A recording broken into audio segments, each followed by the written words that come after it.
This is going to take a while to unbox.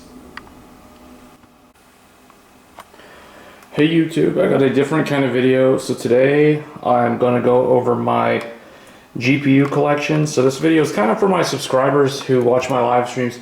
We talk a lot about GPUs sometimes on occasion, if we're not talking about other things tech related. But I just kind of wanted to go over my entire GPU collection. I think this is the majority of them. This is actually what I could find. So to start off here, this is my very first graphics card from the very first PC that I built. I built the PC using an Athlon socket 939, so it's an AMD 64 single core with this and an EVGA Enforced motherboard. But this is the ATI X850 XT as shown there. So I built this computer back in the summer of 2006. So obviously this GPU was not new at the time, so I was able to get it for pretty cheap. And the whole goal was to play World of Warcraft back in the day. And this ran World of Warcraft really, really well. You can see it has that old S-Video DVI single link. Oh well, actually I think it can do dual. Yeah, I can do dual link. And then the VGA D-sub out. So single 6-pin.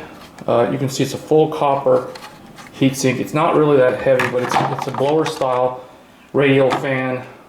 So this is kind of the reference card from ATI. So I used this for a number of years up until around 2010. So like in June of 2010, I upgraded the PC to another AMD based PC. This time it was like an Athlon 2. And I eventually realized that the Athlon 2 dual core was really underpowered. So I went to a Phenom X4 Black Edition and used that for a number of years, and then kind of dabbled in Bulldozer and then Intel Haswell. But this is the second graphics card that I had. So this is what was codenamed the Juniper XT. So this is a HD 5770. You can see like this was the reference card from ATI, and this was the last graphics card generation, maybe the 6000 series, but as far as my collection goes, this is the last generation that had the ATI Radeon logo. After that, they switched over to using the AMD Radeon logo. So this was after the acquisition. This card was before AMD purchased ATI. So think of this as like, I think this card was new in like 2004, but I got it in 2006. So it was already like old by that time. And then this one was, I think, new in 2009, but I got it in 2010. So next, we move on to the HD, this is the HD 7970 with the XFX custom cooler. You can see, it's interesting, we're looking at the 7000 series from 10 years ago because we're about to see like more 7800 cards from AMD launch later this year, coming up pretty soon. But this one was the HD 7870 gigahertz edition, and then I also had an HD 7850, so you can notice both of these are from XFX. I ran these in Crossfire because you could actually run a fully unlocked chip with a cut down chip in Crossfire, and it actually worked. This was also the last generation to feature the Crossfire bridge. You can see it there. After that, they did away with it after the 7000 series. So those two, I had these around like 2012 time frame. And then in 2013, I did upgrade to my first, what a lot of people would call like a true flagship GPU, I guess. So this is the ASUS Matrix Platinum HD 7970. So the HD 7970, the Tahiti, this is the OG of GCN. You can see it's the first triple slot graphics card with a 6 display outs there. So 4 display ports and 2 DVI. But this card was extremely quiet. This is the only ASUS custom AIB card that I've ever owned. It was like an overclocker. This card was a really good overclocker. You can see that you could control the fans. You actually had like voltage knobs for voltage. Like you could manually offset voltage on the fly with this card. It could do 3-way crossfire, or maybe 4-way crossfire because it had the dual fingers there. So yeah, this was like the first card that I got that felt like it was a real premium card. First card that I had that had a back plate. So I got this I got this when it was on clearance because the R9 290X just launched, and this was the outgoing model. So this was the previous flagship. So that's the HD 7970, and then eventually later on, like in 2014, after the first crypto crash, back when Litecoin and Bitcoin were all the craze, like everybody remembers that era. Anyone who was trying to buy GPUs in 2014 knows exactly what I'm talking about. But essentially, you couldn't get like a graphics card or at least a Radeon card for a decent price until the market crashed, and then these were really affordable because what ended up happening was the Maxwell, so the GTX 900 series launched, so the 980 and the 970 launched, and the 290X was essentially as fast as the GTX 970. So this thing fell in price, where it was actually cheaper than a 970. So that's when I got one of these. But this card from PowerColor, so this is the PCS Plus, this card was extremely loud.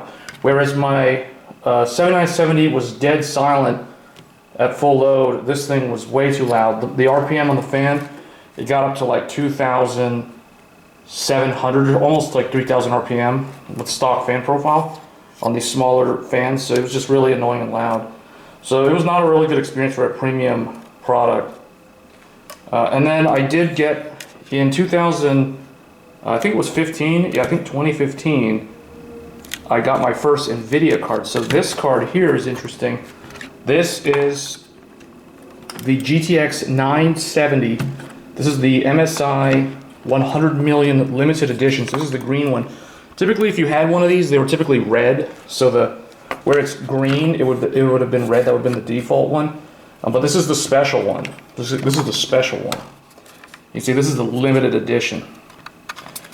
So this is the GTX 970. So this was the first time I got an Nvidia card, and I will say that the 970 was quiet compared to the 290X for the same performance level, and it would use a lot less power. It was like half the amount of power compared to the old 290X. So I was impressed with the Nvidia card initially, but then there was that whole like 3.5 gig plus 512 lawsuit. So I did get a payout around like $40 or something, if I remember, many years later. Anyway, that was my first Nvidia card. So that was around 2015 or so. Like I remember playing Final Fantasy XIV Heavensward with my FX 8350 and this graphics card, and it was running really, really well with this graphics card and an FX 8350. If I wanted to run the AMD card, I had to pair this up with an Intel i7 4770 to get similar performance. So then in 2015, like later that year, I think it was like late summer, the R9 Fury launched. So there was also the Fury X, but that was a water-cooled exclusive card. I did not get that one, so I did get the what is probably one of my favorite cards that I've ever owned, the Sapphire Radeon R9 Fury. This was the first card to feature the flow-through design. So the third fan, you'll notice all the air flows right up through the aluminum fin stake that hangs off of here, because this was the first card to feature HBM memory, Gen 1 HBM in the consumer desktop market, dual 8-pin. It had this really fancy tachometer that I really like that lights up, and you could actually change the color of these LEDs. They could either be red, blue, purple, or off. And based off of how much load was on the GPU, these LEDs would fully illuminate, or if it was half load, only half of them would light up, and if it was idle or low load, only one LED would light up. So I really like that feature about this card. That was carried over from the AMD reference design for the Fury and Fury X. But the Sapphire Radeon, probably one of the quietest video cards I've ever owned. And this card beat a GTX 980, that was its rival at the time. And the Fury X did battle with the 980 Ti. Then later on, I think it was sometime in 2014, I did pick up a second Fury for Crossfire. So as I mentioned earlier, I did Crossfire back in the day with the 7870 and the 7850. And then eventually I went to a single powerful card and then stayed with single powerful cards. But then I did try Crossfire again with the Fury. So I did get a Fury Nitro. This is a Sapphire custom AIB card. but it still does feature the flow-through design. And this was probably the last time Crossfire actually had some tangible benefit before it eventually just kind of died off, just dual GPU in general. But you can see, like in this Crossfire implementation, there was no longer any sort of Crossfire bridge. So that's all gone. And these cards are really nice because they feature dual BIOS as well.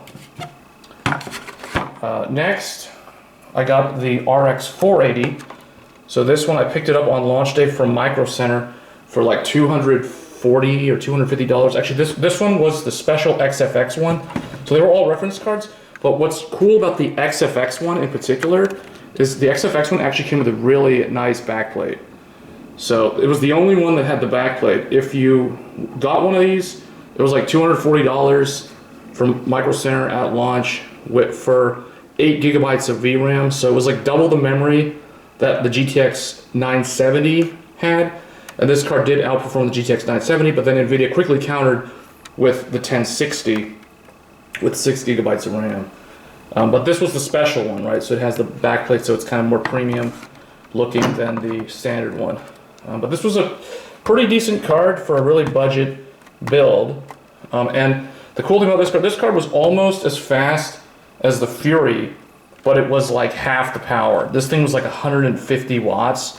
This one was like 275 watts TDP.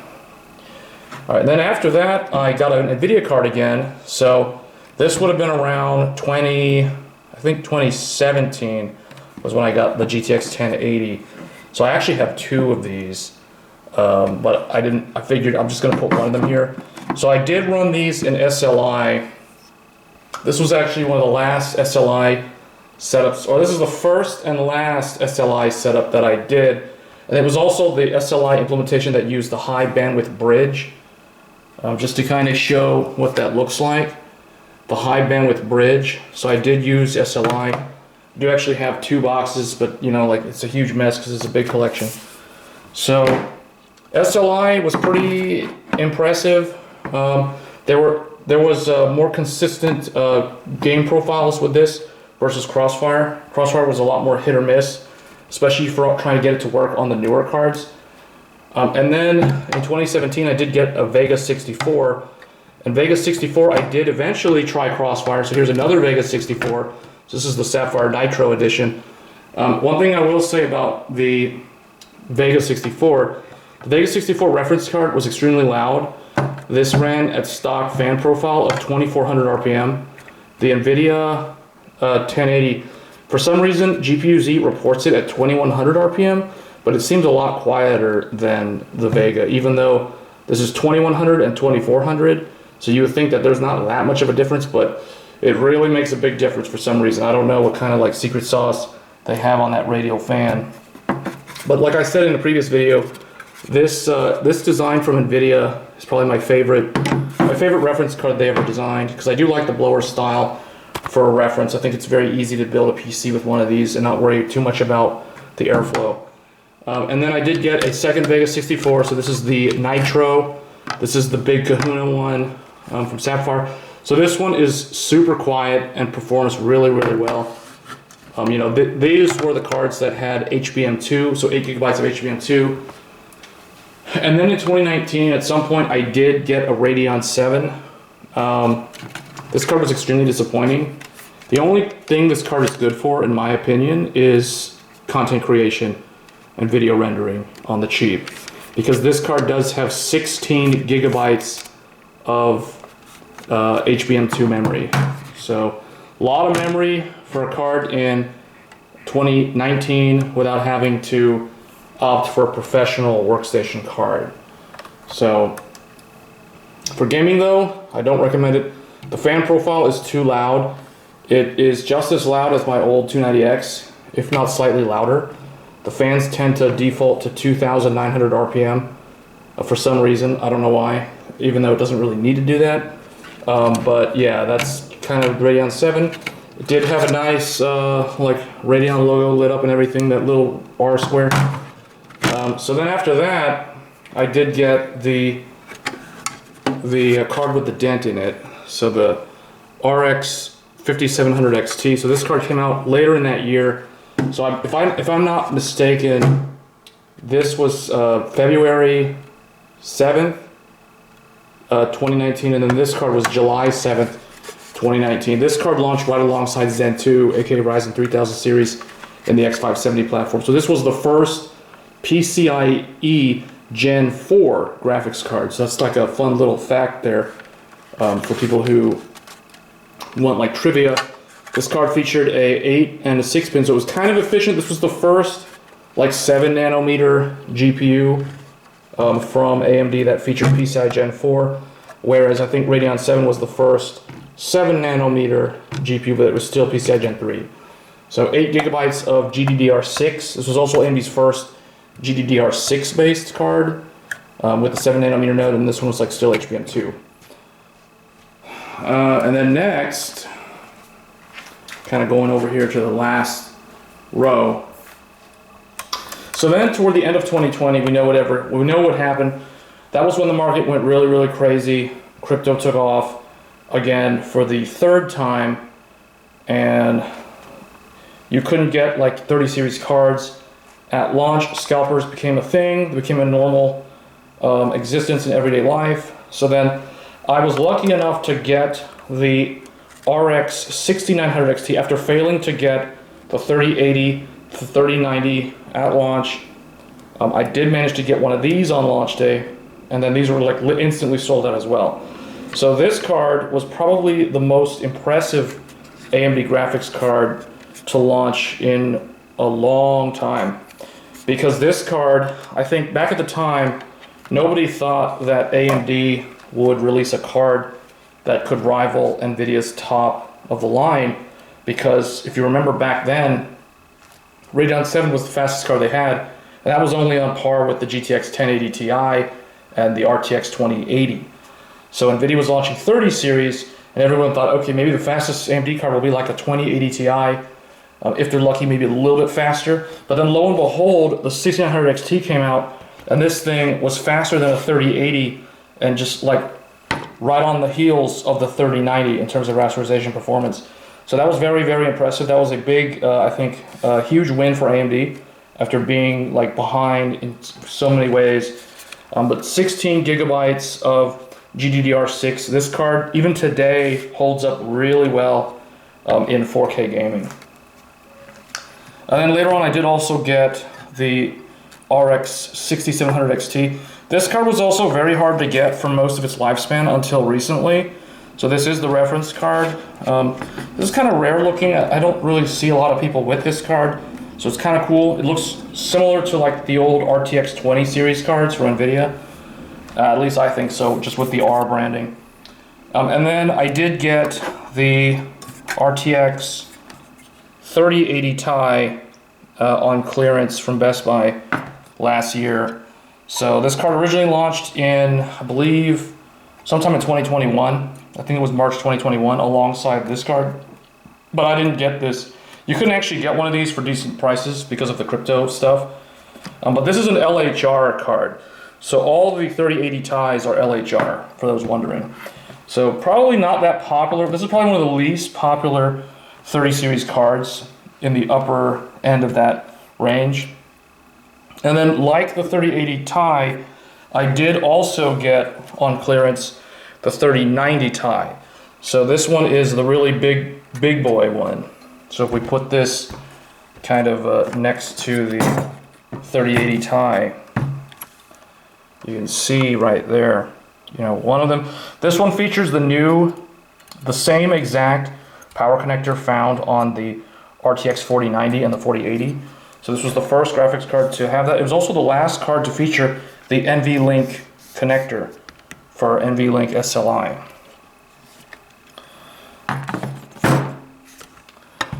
So this was a big card, but this card uses a ton of power.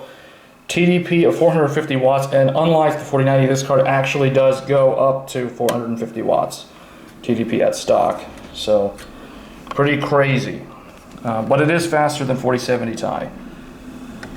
And then I got a RX 6950 XT. I will say that this card, a lot of people like the blacked out design of this card, whereas I actually prefer the look of the standard 6900.